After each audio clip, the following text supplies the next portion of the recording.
اے معاویہ، کیا تو وہ شخص نہیں ہے جس نے زیاد ابن سمیہ کو یہ حکم بھیجا تھا کہ جو شخص طریقہ علی پر پایا جائے اس کو قتل کر ڈالو، اور شیعیان علی میں سے ایک کو بھی زندہ نہ چھوڑو؟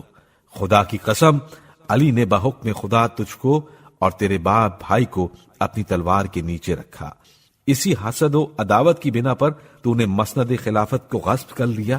تو نے جو اپنے خط میں یہ تحریر کیا ہے کہ اپنے نفس اور اپنے دین کی نگرانی کیجیے اور امت محمدیہ میں تفرقہ نہ ڈالیے، تو میرے علم و یقین میں تیری حکومت سے بڑھ کر کوئی دوسرا فتنہ اس امت کے لیے نہیں ہے، اور تمام امت کے لیے اس سے بڑھ کر کوئی چیز نافع نہیں کہ میں تیرے ساتھ جہاد کروں۔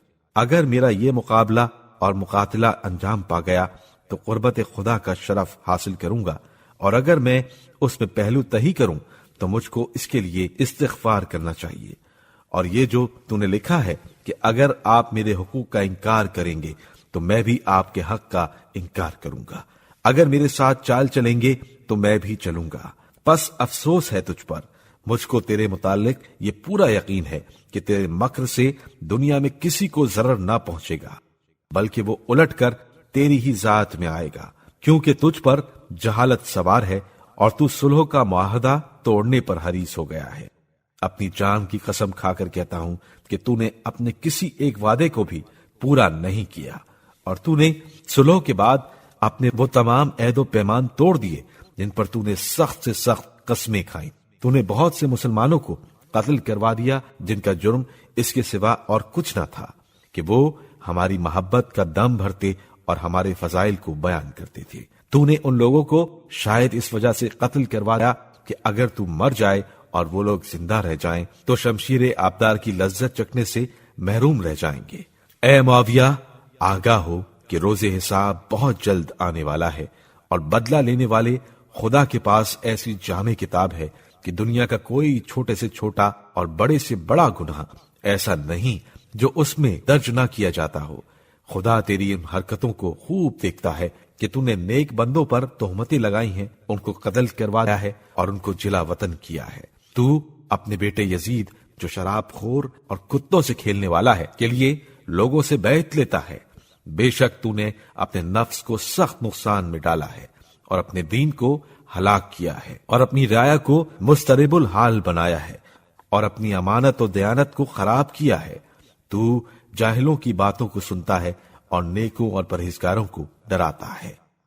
اس تحریر کے بعد معاویہ کو پورا یقین ہو گیا کہ حضرت امام حسین علیہ السلام اس کے قابو میں آنے والے نہیں، بس اس نے خود حرمین شریفین کا قصد کیا اور بڑے تو اس کو احتشام سے پہلے مدینے میں داخل ہوا۔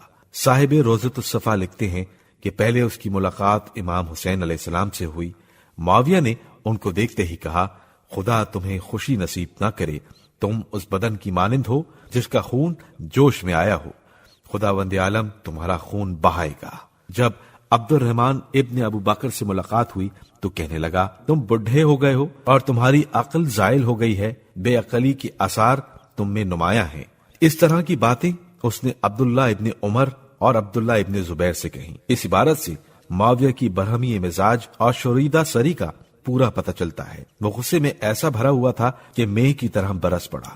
اس نے فرزند رسول کی شان میں جیسی گستاخی کی وہ گزشتہ عبارت سے ظاہر ہے۔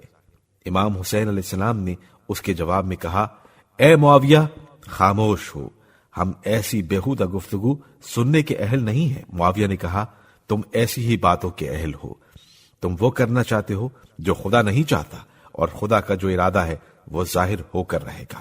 اگرچہ معاویہ نے رسول زادے کی توہین میں کوئی دقیقہ اٹھا نہ رکھا تھا، مگر پھر حسین حسین تھے اور معاویہ معاویہ تھا۔ چاند پر خاک ڈالنے سے اس کی روشنی کو کوئی فرق نہیں پڑ سکتا۔